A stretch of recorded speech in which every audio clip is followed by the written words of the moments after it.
Yo desde mi infancia tenía dos grandes, llevamos innatos los seres humanos, muchos de nuestros componentes. Yo era muy sensible a la injusticia, me revelaba muchísimo la injusticia y al mismo tiempo era muy místico. Por eso acabé, después del bachillerato, acabé en el seminario y enseguida, en 2 años, nos retiramos con un compañero aquí a la montaña para hacer unos años de silencio y de vida casi monástica. Pues bien, enseguida, a 1 año de estar aquí, 1 año y medio, 2 años, empezó a una especie de espina en mi interior, me sentía muy incómodo cuando escuchaba las noticias de que media humanidad estaba en la pobreza, incluso con hambre y situación extrema, y las grandes potencias, la Unión Soviética y el bloque occidental, se rearmaban en una locura de carrera armamentística. Entonces yo eso lo integré en mi plegaria, yo pedía inspiración a Dios y a todos los ángeles protectores que tenemos, a ver qué debía hacer frente a eso, a pesar de que fuese casi un ermitaño perdido. Bueno, esto era concretamente en aquella ermitita de allí que veis, por aquellos años, por el año 70, 71, hace más de 40 años.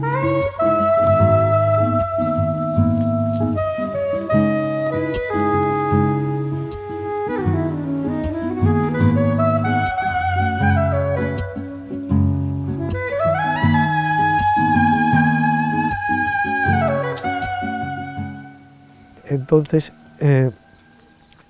retomé aquello que había estudiado en mi infancia sobre una persona que se llamaba Gandhi, Mahatma Gandhi, alma grande, que fue tan importante para la independencia de la India, y me fui interesando cada vez más en su figura. Empecé a leer y descubrí que había tenido un discípulo europeo que se llamaba Lanza del Basto, mitad italiano, mitad francés, que Gandhi le había pedido que difundiese la no violencia en Europa en su nombre, y aquí en Europa, en el sur de Francia, fundó la Comunidad del Arca.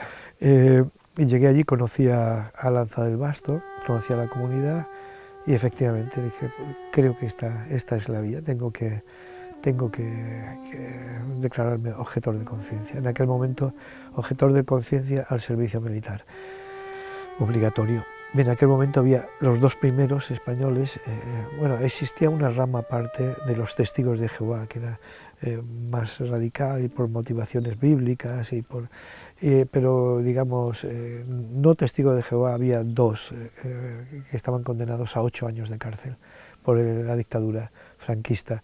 Pero después, según la ley, al acabar los 8 años, te volvían a llamar al servicio militar, te volvías a negar y te volvían a condenar a 8 años. Entonces yo conocí, allí en la Comunidad del Arca, con Lanza del Basto, llevaba 1 año viviendo allí, a Susana Bolosín, que después sería mi esposa años después, que tenían un proyecto de ir a compartir su vida, una especie de pequeña comunidad como el Arca, en los Andes, con los indígenas Collas del norte de Argentina. Y tal cual, hicimos esto con otras 2 parejas, nos fuimos al norte argentino y allí, cuando ya llevábamos 2 años, no llegaban los 2 años, ocurrió que llegó también un golpe militar a Argentina, aquella dictadura militar de Videla, Masera, Agosti, que acabó con la vida de los 30.000 desaparecidos y de una situación tan catastrófica. Pero el hecho es que aquí falleció Franco, se concedió la amnistía a todos los que estaban, a todos los presos y prófugos de la justicia, y ese fue el motivo después por el cual después de 4 años en los Andes volvimos otra vez a España, volvimos aquí a Solivar, a estas casas y estas ermitas.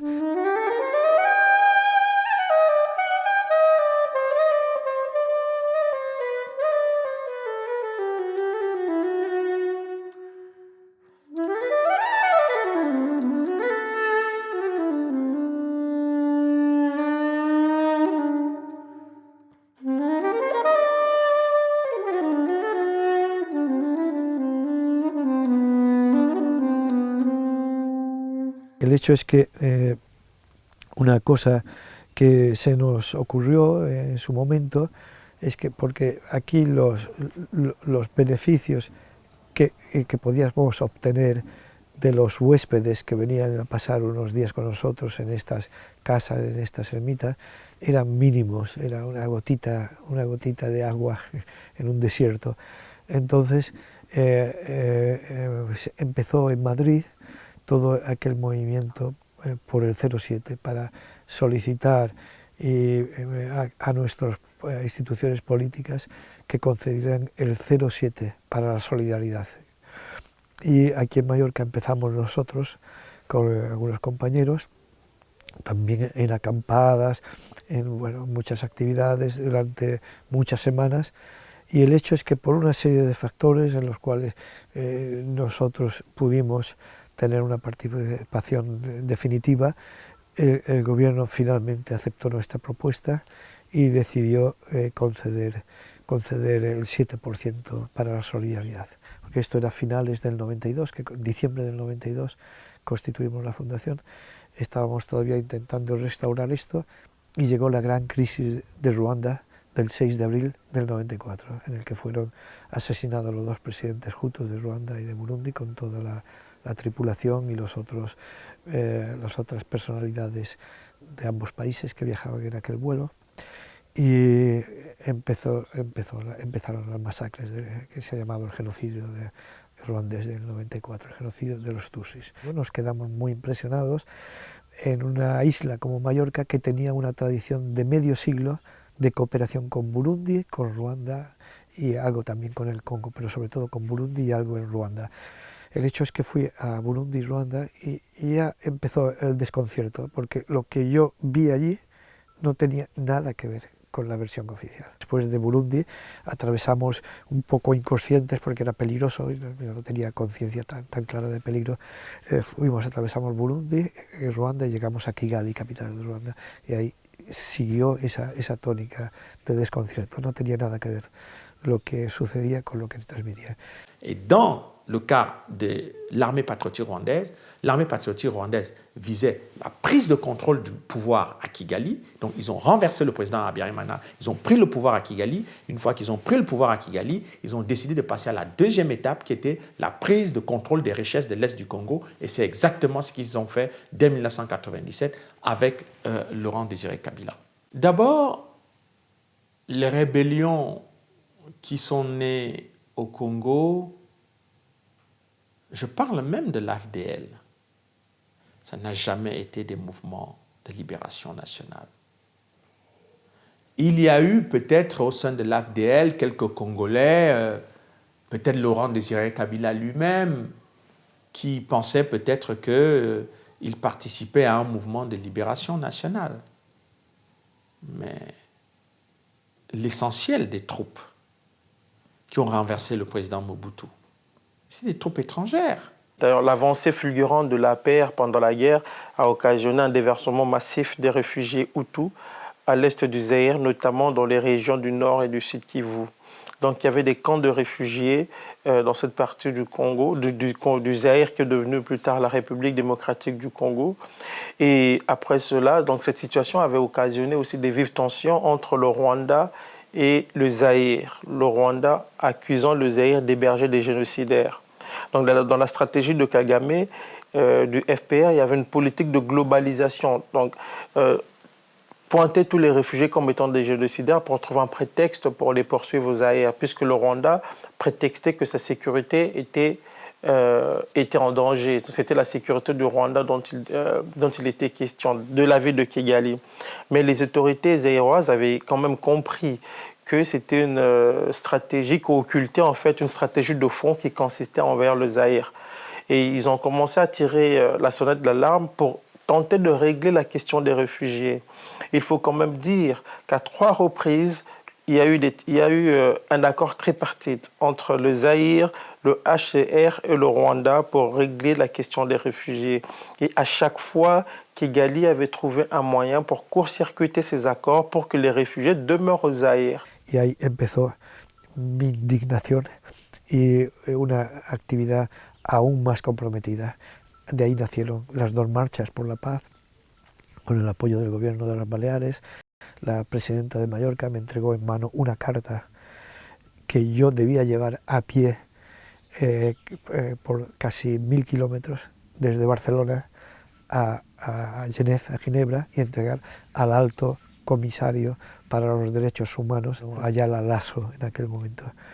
Entonces, efectivamente, hicimos los 1000 kilómetros en distintas etapas de 30, 40 kilómetros, nos recibían en todos los ayuntamientos, y funcionó tan bien que pensamos hacer una segunda, esta vez desde Italia, para recoger todo el apoyo de Fuerza Italiana, y partimos de Asís unos meses después y llegamos de nuevo hasta Ginebra, y nos volvió a recibir Ayala Lasso, muy preocupado por lo que estaba ocurriendo.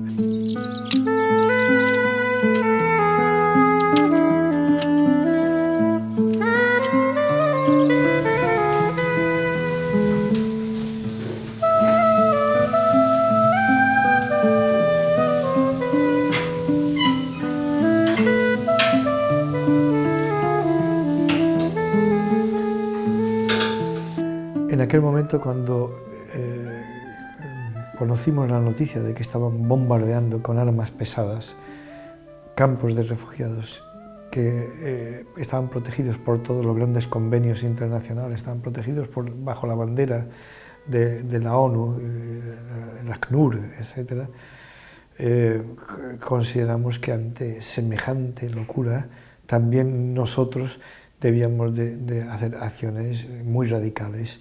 Gandhi reitera muchísimas veces: un solo ser humano se puede enfrentar a un imperio, un solo humano puede reconducir. Entonces consideramos que, aunque fuésemos muy pocos, que éramos conscientes de lo que estaba pasando, debíamos de hacer algo enérgico, y comenzamos este ayuno, que llegó hasta los 43 días, y paramos porque hubo una resolución del Parlamento Europeo, si no hubiésemos seguido seguramente.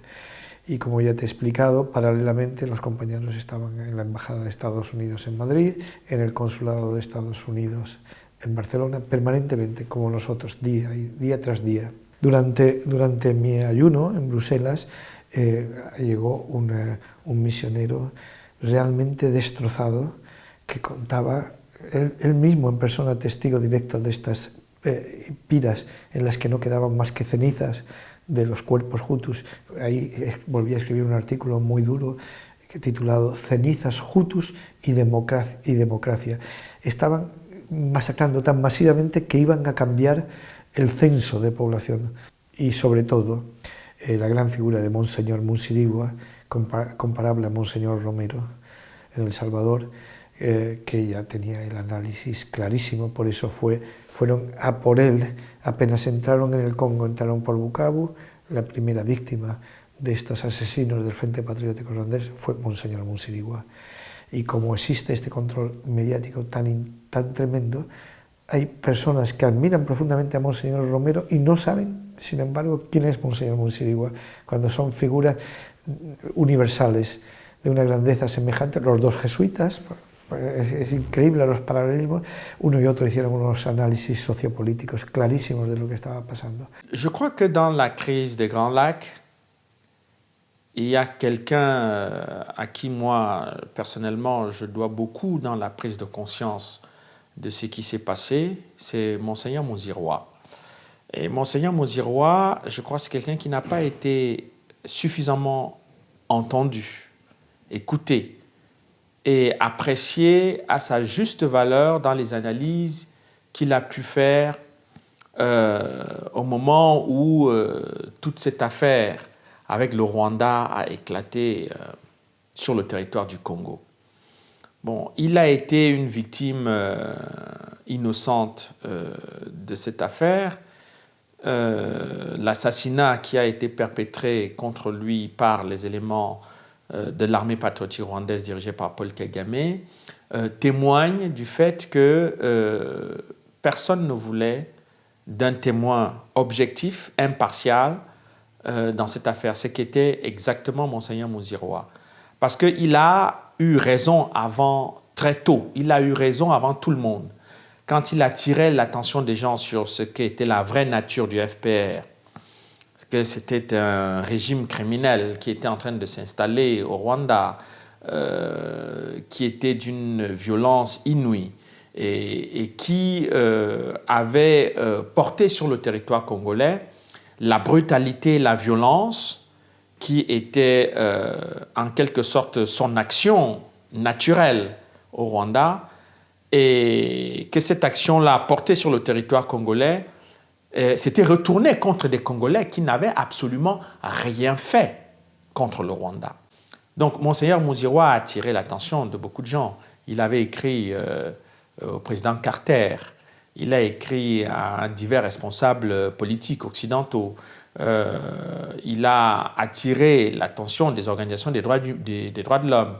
Et toutes ces personnes ont écouté, ont entendu, mais puisque le FPR était soutenu par les États-Unis et la Grande-Bretagne, eh bien, les mises en garde de Monseigneur Muziroa sont complètement passées inaperçues. Sauf qu'effectivement, en ce qui concerne l'archevêque de Bukavu, lui, déjà 1 an avant que la guerre se produise, au moment de la guerre rwandaise elle-même, lorsque l'on accueille les réfugiés qui fuient la guerre du Rwanda, il est déjà très actif sur le terrain diplomatique. Il se comporte en fait comme un diplomate. Et donc lui, qui est au courant des enjeux, sait très bien que c'est une poudrière. Et il a écrit dans un certain nombre de textes qui parlaient de poudrière, un vrai prophète en fait. Quand on lit aujourd'hui un certain nombre de ses écrits, on se dit, on a l'impression qu'il est en train de parler là, il y a 2 jours, lorsque les premières attaques se font sur Bukavu, sur le Congo et sur Bukavu. Donc je téléphone pour prendre des nouvelles, et au téléphone il m'explique une chose que je garde jusqu'aujourd'hui, qui a conduit d'ailleurs ma compréhension des enjeux et mon propre engagement. Il me dit: Emmanuel, nous sommes agressés par le Rwanda, c'est pas une guerre ethnique, c'est pas une guerre civile. Il ne s'agit pas de Congolais qui se battent entre eux, il s'agit d'une guerre d'agression du Rwanda, et ce pays est soutenu par les États-Unis, par la Grande-Bretagne et par la Belgique où vous vivez. Donc, je vous demande de le dénoncer. Vous en avez entendu? On est coupé. J'ai entendu, moi. Il faut le dénoncer. Donc, dès le lendemain, j'arrête d'ailleurs ma thèse de doctorat à l'époque, et je mobilise tous les amis avec moi pour dire, voilà, on a reçu un testament. Pourquoi je dis testament? Puisque, en fait, le lendemain de mon appel, cet évêque est assassiné par l'armée rwandaise. L'archevêque de Bukavu avait une vision très précise de ce qui se passait. Quand on jette un coup d'œil sur ses correspondances, que ce soit celle qui a été envoyée à Bill Clinton ou à Madame Ogata, on remarque très bien que pour l'archevêque, en fait, il se crée en Afrique centrale, dans la région des Grands Lacs, mais en Afrique centrale, un nouveau problème palestinien. Et il le dit clairement, il dit les réfugiés ne peuvent pas rentrer parce qu'il y a un régime de terreur au Rwanda, et tout porte à croire qu'il y a certaines puissances, les puissances qui soutiennent le Rwanda, ont intérêt à ce que ces réfugiés demeurent là, pour trouver des prétextes plus tard pour envahir le Zaïre. Donc c'était une lecture qui était très juste, puisqu'on voit aujourd'hui, il s'est créé en fait dans la région des Grands Lacs un véritable problème palestinien.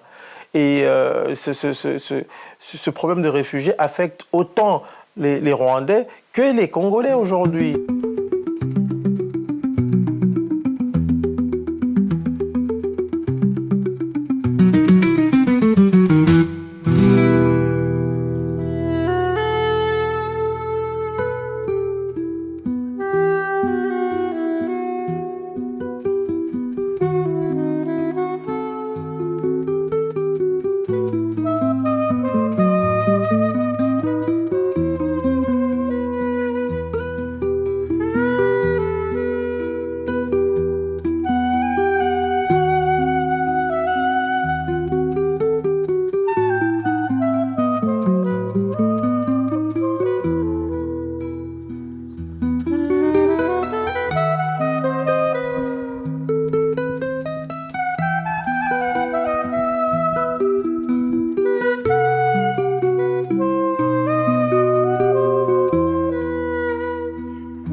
aquel momento, en uno de los encuentros que tuvimos con la comisaria Bonino, nos manifestó su idea de viajar al Congo con todas las cámaras de televisión de la Unión Europea que pudiese.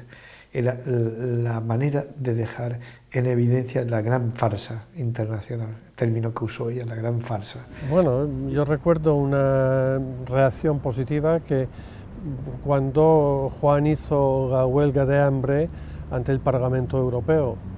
Entonces yo le acompañé 2 días, no haciendo huelga, sino visitándole en París, y tuvimos una entrevista con la que entonces era comisaria europea, la señora Emma Bonino, que viajó a la región y pudo comprobar personalmente que se estaba masacrando a los campamentos refugiados, que por aquel entonces los gobiernos negaban que hubiera millones de refugiados, y entonces la señora Bonino pues promovió una resolución en la Unión Europea instando a las Naciones Unidas a desplegar cascos azules en la zona.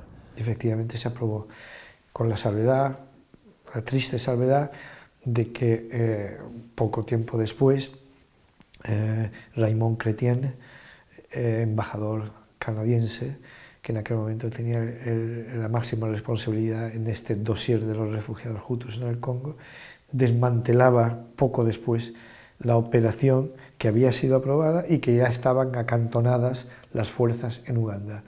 Él la desmantelaba con la excusa, la mentira, de que todos los refugiados hutus habían retornado ya a Ruanda y que era innecesaria la operación. Siempre farsa sobre farsa. Et le Rwanda profite le lendemain du vote de la résolution française pour déployer la force multinationale. Le Rwanda profite pour bombarder le vaste camp de Mungunga, où il y avait 500 000 réfugiés, et c'était des bombardements massifs. Donc Kigali prétextait que la plupart des réfugiés avaient regagné le Rwanda, alors qu'une grande partie s'était enfoncée dans la forêt zaïroise. Puisque les Canadiens et les Américains, répercutant les vues rwandaises, vont dire qu'effectivement, il n'y a plus raison de déployer la force multinationale puisque les réfugiés ont regagné leur pays, ils ont regagné le Rwanda dans la joie et dans l'allégresse. Mais tout cela était faux puisque les organisations humanitaires tiraient la sonnette d'alarme en disant qu'il y a encore des réfugiés à l'est du Zaïre et que la mise en place de la force multinationale est essentielle. Curieusement, dans le cas des réfugiés Hutus, l'UCED avait préconisé qu'on leur coupe les vivres à défaut de les rapatrier au Rwanda, ou alors certains suggéraient carrément que les vivres soient déposés au Rwanda pour inciter les réfugiés en fait, à aller le chercher de l'autre côté de la frontière, aux mains de leurs bourreaux. Et c'est quand même fou. Il y avait Brian Atwood, qui était le directeur de l'UICED à l'époque, qui suggérait cela. Et je tiens à rappeler quand même que c'est lui, en fait, qui avait aussi appelé au bombardement des camps.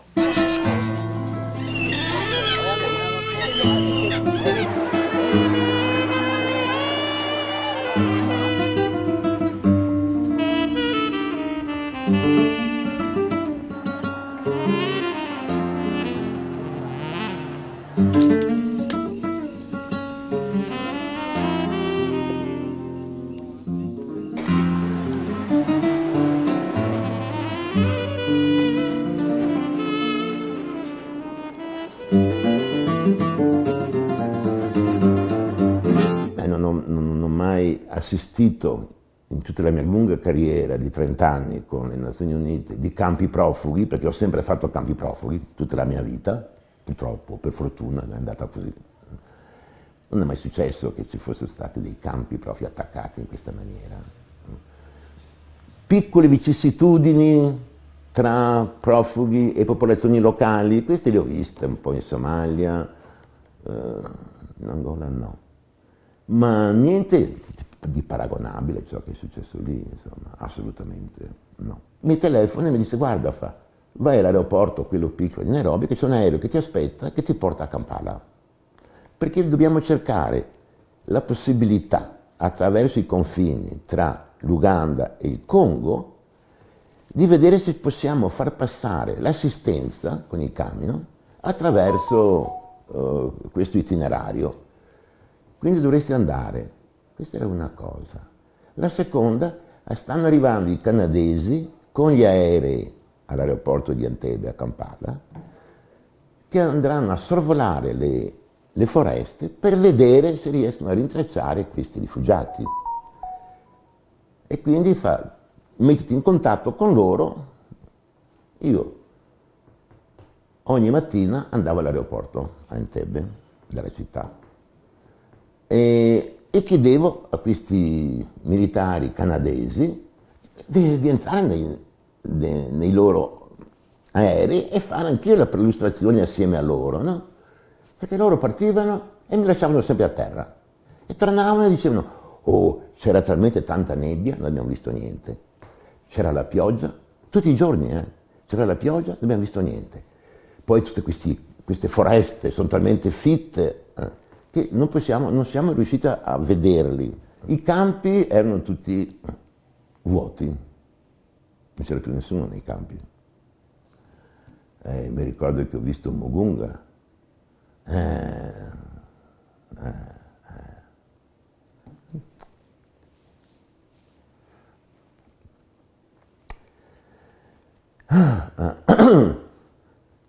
E tutti ti raccontavano di tutti i massacri che c'erano stati, di questi qui che erano fuggiti nella foresta, che stanno morendo nella foresta, che c'è questa come si dice, persecuzione contro gli Hutu, uomini, donne, bambini, non gliene fregava niente, bastava che morissero, che li uccidessero tutti. E secondo me tra Tinghi Tinghi, dove a Tinghi Tinghi saranno morti 200.000-300.000. Y efectivamente fue al Congo y encontró Tingui Tingui, una inmensa marea humana que los satélites súper sofisticados de Estados Unidos, capaces de leer un diario desde el espacio, no habían visto. 300.000 seres humanos que no habían visto. Entonces vinieron aquellas famosas imágenes y denuncias de la comisaría Bonino, del retornado de los infiernos, los refugiados que no existían, los he encontrado allí, los que no existían, los cientos de miles. Claro, todo eso paralelamente visto por personas que estaban allí en aquel momento, como María Beatriz Umutesi, que después sacó este hermoso libro, Vivir o Morir en el Congo, al cual me pidieron que hiciera el prólogo. Pues claro, daba una imagen increíble de lo que estaba sucediendo, cómo se podían masacrar masivamente a refugiados indefensos, porque después continuó, la comisaria Bonin no vino, pero se siguió masacrando. También vino sobre aquella época el tren de ¿cómo se llama? Perdón, aquí no me viene el nombre, el diario de Kisangani, aquel film tan bueno de Uper Sauper, exactamente. Uper Sauper, que después fue testigo también en nuestra querella, vino a testificar ante el juez y hicimos un gran encuentro, una gran afinidad, sobre todo con nuestro abogado en Barcelona, Jordi Palou, pues puso aquellas imágenes terribles que, bueno, solamente recordarlas ya pone mal.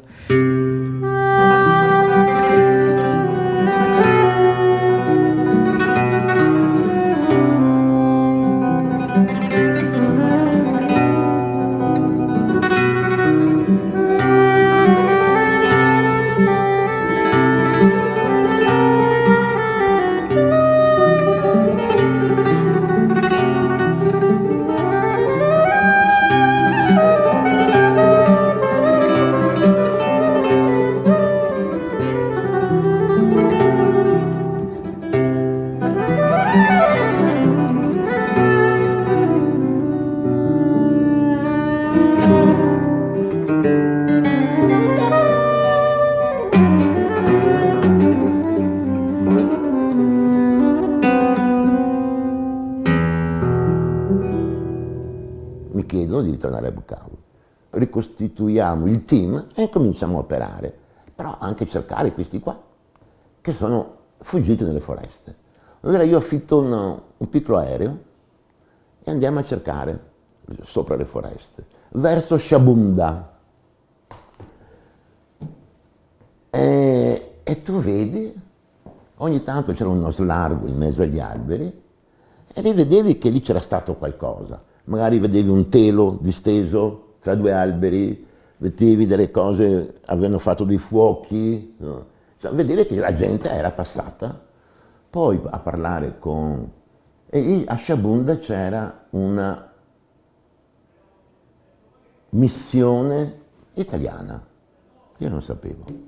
E abbiamo cominciato a parlare e loro incominciarono a raccontarmi che erano da mesi, un paio di mesi, che oramai vedevano questo processo di persone che distrutte, disgraziate, che passavano attraverso la foresta e che se ne andavano.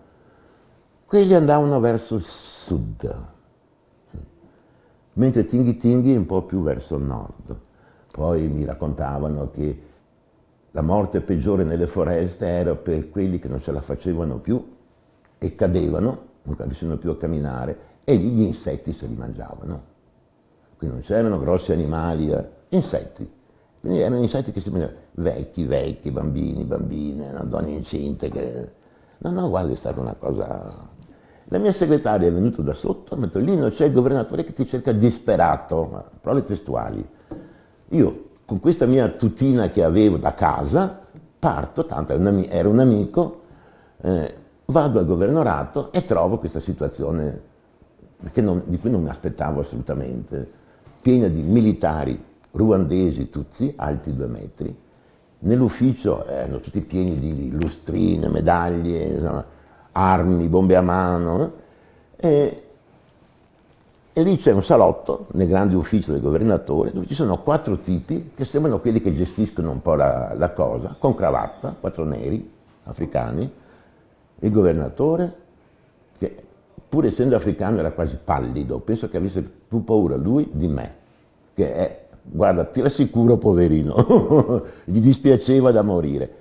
Il vice, che invece era un ruandese di quelli tosti, alla grande, alto, magro, anche lui mi guardava così, e diceva, il nostro movimento è ancora un movimento che si recherche, e vi può succedere di tutto qui dentro, tanto nelle foreste chi verrà a cercare chi vi ha eliminato? Io avevo anche paura, ed ero lì seduto su questa poltrona con questi 4 che mi insultavano e che mi dicevano, sì, per fortuna che c'è stata l'ambasciatrice inglese che ci ha potuto mostrare il suo rapporto confidenziale sulle uccisioni che i nostri militari farebbero nelle foreste, ma lei ha visto personalmente queste cose. Dico, personalmente, direttamente no, però passando per i villaggi, i villageois o congolesi mi portavano a vedere dove c'erano le fosse comuni, e lì dalla terra uscivano carte di identità, documenti, si vedeva proprio che la terra è stata movimentata, e i congolesi erano obbligati dai militari tutsi a scavare e sotterrare tutti i cadaveri e questo lo vedevo, cioè, ero lì, non solo, poi tutti quelli che mi raccontavano quello che succedeva nelle foreste, e lì nelle foreste, da quello che mi raccontavano, succedevano cose orribili, proprio orribili, che so, venivano incontrate donne incinte, venivano sventrate, preso il feto, cercare di obbligare il marito a mangiarlo, e se non lo mangiava tagliavano un pezzo, una gamba, un braccio. Io ne ho sentite tutti i giorni cose così, continuamente. E allora questi 4 incominciano a dire, allora lei i prossimi rapporti, prima di mandarli a Ginevra, dovrà dividerli con noi, col governorato.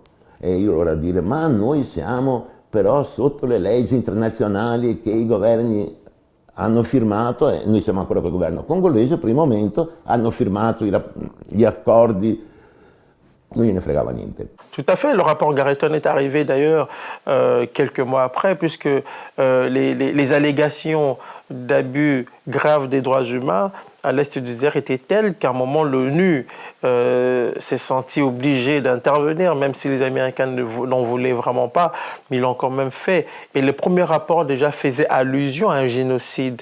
Et je tiens à rappeler quand même qu'il y a un rapport à Montréal qui est sorti quelques mois après, parlant d'un génocide proprement dit. Il y a le rapport, le secrétaire à la coopération belge parlait aussi de génocide à l'époque. Déjà à l'époque, il disait que nous avons des informations de la région attestant d'une politique d'extermination qui s'apparente à un génocide contre les Hutus à l'est du Zaïre.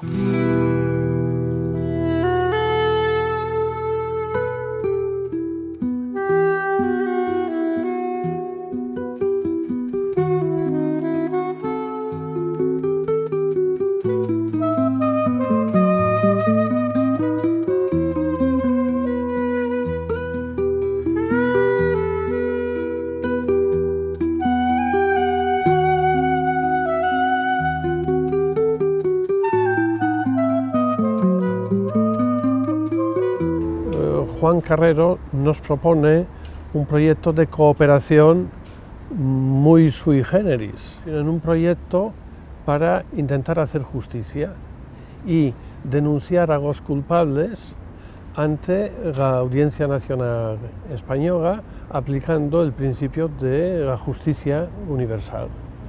Y es cuando ayudamos a financiar esta querella criminal que culmina con el auto del juez Fernando Andreu en el año 2008, que es un auto ejemplar, porque para mí es una revelación. Es una revelación de cuáles han sido los motivos que han provocado no únicamente el genocidio de 1994, el genocidio oficial, sino el gran genocidio que se mantiene todavía escondido, que nunca ha trascendido a los grandes medios de comunicación, y de los intereses ocultos, políticos y sobre todo econòmics, que hay detrás de ello. Amb ell se li imputa la mort de 4 dels 9 espanyols, se li imputa la mort de molts ruandesos a Ruanda i de molts refugiats ruandesos hutus i població civil congolesa al Congo, a l'est de la República Democràtica del Congo, inclòs els crims de guerra de pillatge de recursos minerals, d'or, de diamants, de coltan, està inclòs en aquesta imputació. En fait, la stratégie du Rwanda a été très simple. Avec l'aide de la communauté internationale, il leur fallait avoir à l'est du Congo quelques groupes armés Hutus, même s'ils n'avaient pas grand-chose, mais il fallait qu'il existe des Hutus à l'est du Congo. Parce que c'était le prétexte utilisé par le Rwanda pour dire qu'il y avait des génocidaires dans cette région. Donc, et pendant que le Rwanda disait qu'il y avait des génocidaires dans cette région, le Rwanda organisait l'occupation des mines de coltan, des mines de diamants, des mines de cassitérite.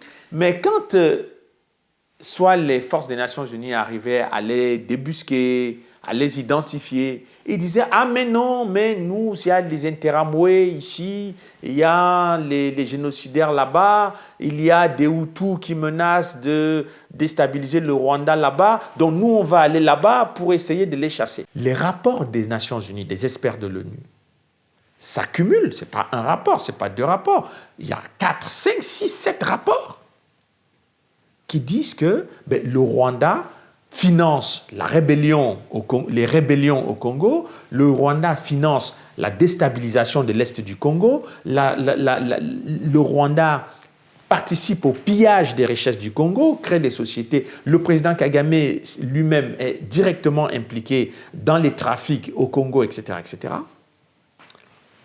L'Ouganda également, et la communauté internationale ne dit absolument rien du tout. En 2002, lorsque je publie Les secrets du génocide rwandais, notamment sur le rôle de Kagame dans l'attentat et sur l'action de l'armée patriotique rwandaise dirigée par le même Kagame sur le territoire congolais, je parle de Kagame et la guerre des diamants au Congo. Le transport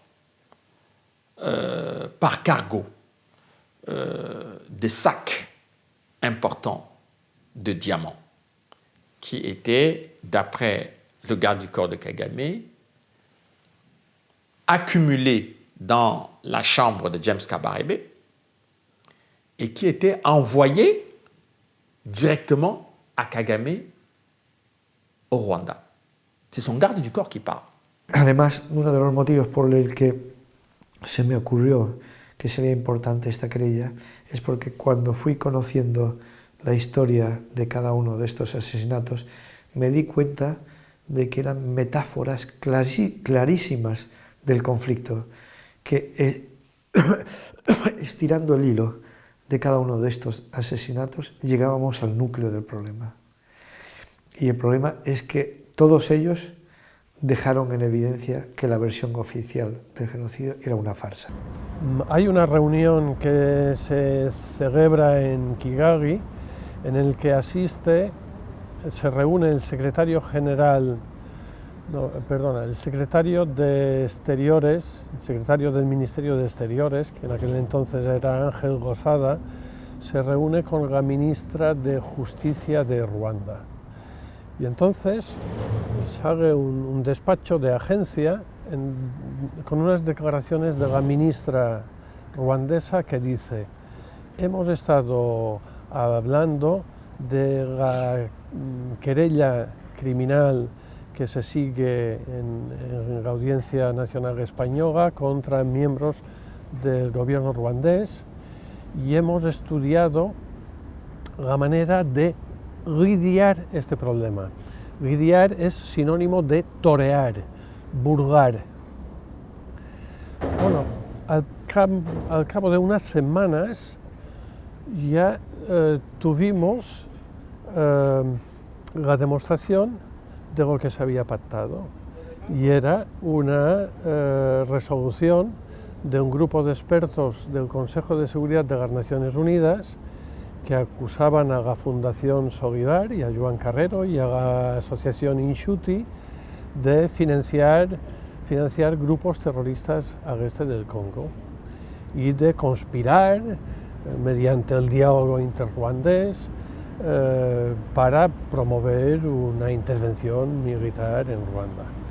Figúrense que la colaboración económica eran $500 que Juan Carrero había dado a una viuda de un militar, de un exmilitar.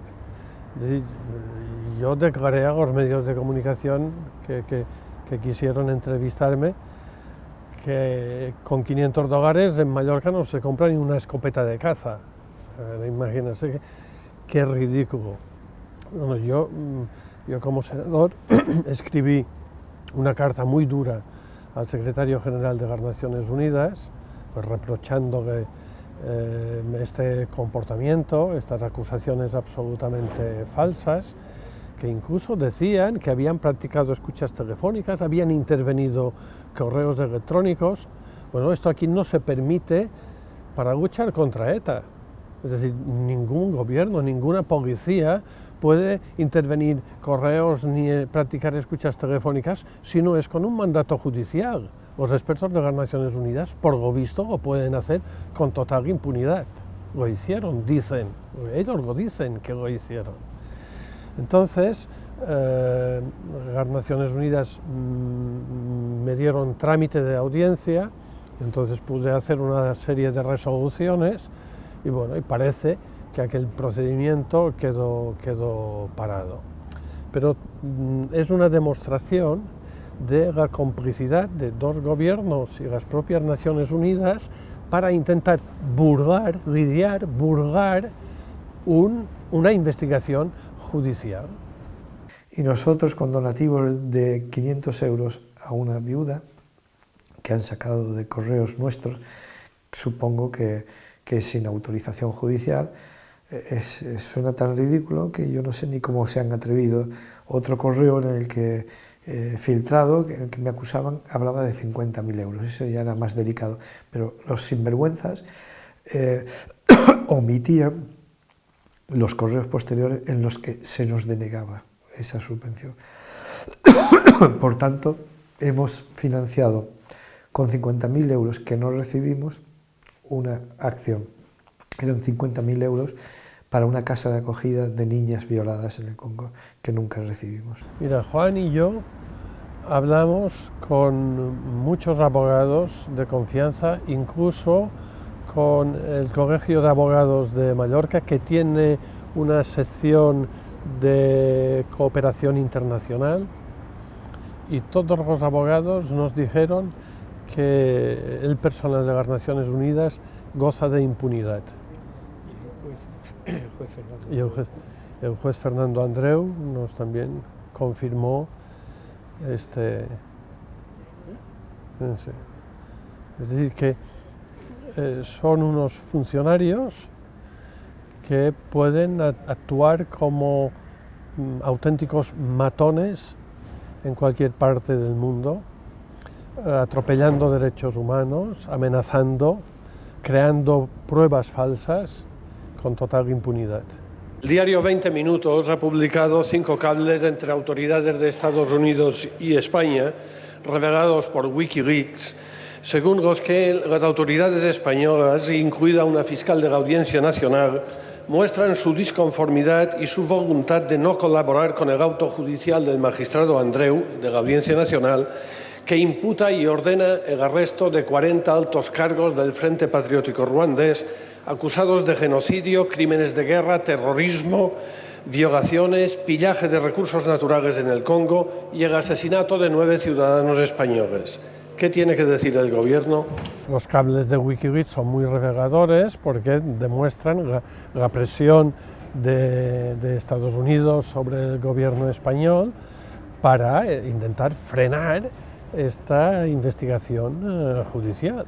Pero con la modificación que está tramitando estos días el Partido Popular, pues se van a prohibir todas las investigaciones en el exterior, aunque haya ciudadanos víctimas españolas, y se van a archivar todos los casos que están en tramitación. No solamente se va a archivar el caso del Tíbet, se va a archivar el caso de Ruanda, con 9 ciudadanos españoles asesinados, el caso Couso, por el cual se acusa a militares estadounidenses de asesinar a un cámara de televisión español, y los otros casos que se estaban investigando. Claro, esto es muy grave porque desde que se investigó, desde que el juez Garzón juzgó a Pinochet, pues la Audiencia Nacional Española se había convertido en un referente mundial.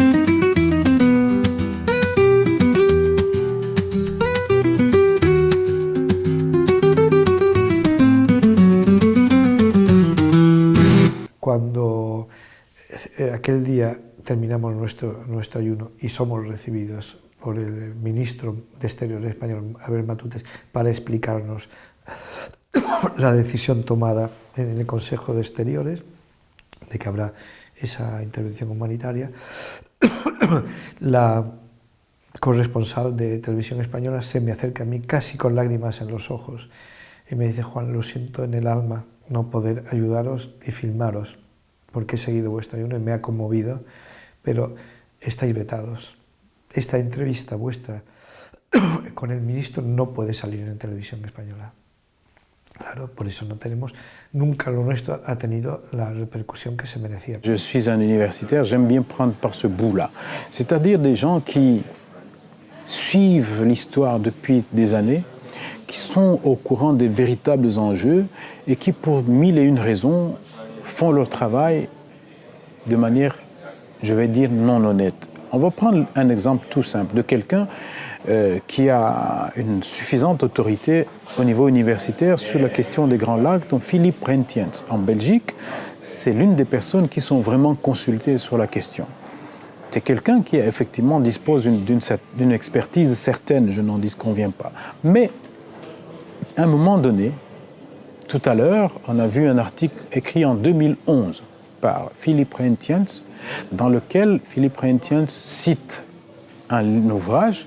Donc il se base sur cette source-là, Müller-Ruimbika, qui était un Munyamulenge, et Müller-Ruimbika attribue des propos à Laban Djilwassi, qui est l'ancien vice-gouverneur du Sud Kivu, qui était gouverneur faisant fonction à l'époque où la guerre de Laurent Désiré Kabila éclate en 1996.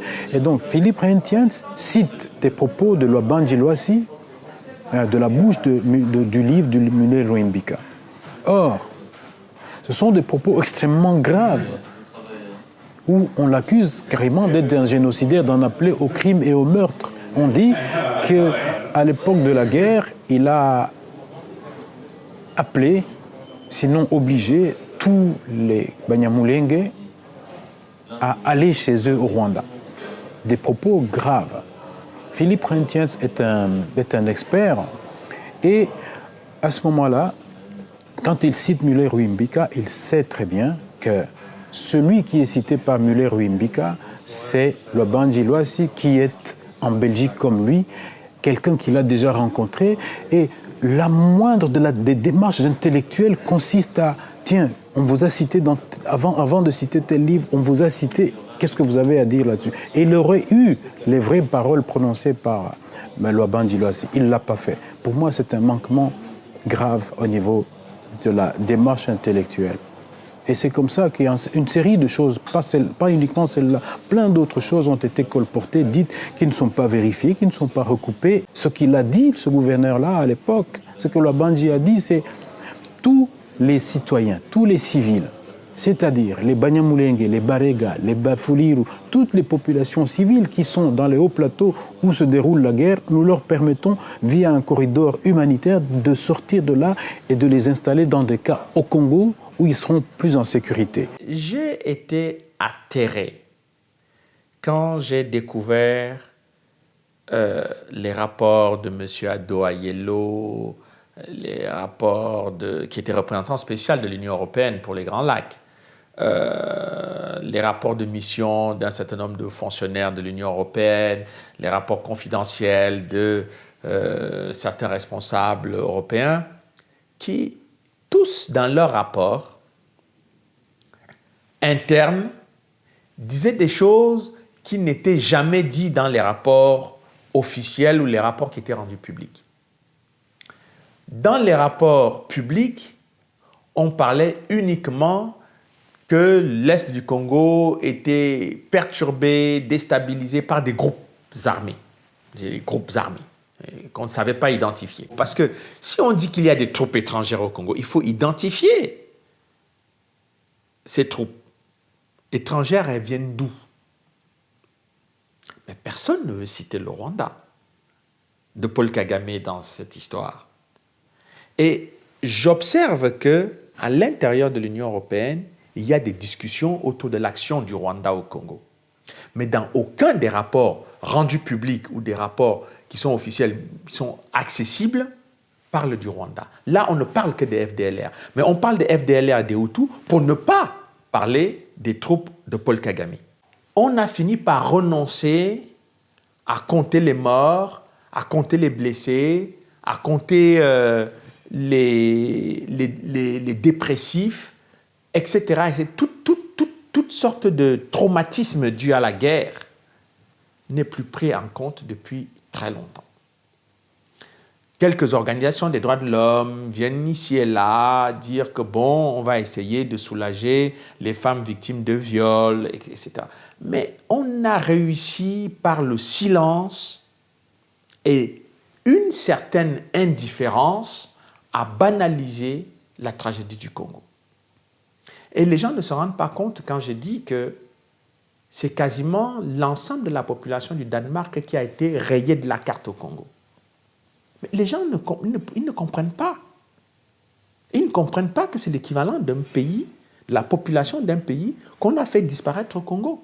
L'intérêt est né du fait qu'il y a eu un constat, et ce constat est qu'il y avait une couverture assez biaisée de la crise des Grands Lacs. Étant moi-même congolais d'origine, j'ai trouvé qu'il était important d'aborder cette question-là sous un regard congolais-africain. Parce que pendant très longtemps, nous avons vu plusieurs documentaires et nous avons lu des livres dans lesquels l'approche avait toujours été pas mal occidentalisée du conflit. Et il était important de partir d'un paradigme congolais pour trouver des solutions congolaises à ce problème congolais, mais qui tirent en fait leurs origines de très loin, des stratégies qui ne sont pas congolaises, mais qui sont occidentales. Donc pour moi, il était important d'aborder cette question-là en partant de ce paradigme-là, en observant cette crise par rapport à ce que nous vivons et non par rapport à ce que d'autres disent que nous vivons. Donc c'est sur cette base que comme je me suis lancé dans la recherche. La última iniciativa, no sé si decir nuestra, no es propiamente nuestra, es de los ruandeses, pero que hemos apoyado y sostenido, es el diálogo interruandés. El único camino para llegar a una situación diferente en Ruanda es el diálogo entre todos los ámbitos, entre todas las etnias. Por tanto, eso es muy esperanzador y es una mini experiencia de una especie de piloto, de experiencia piloto de lo que puede ser una Ruanda del futuro.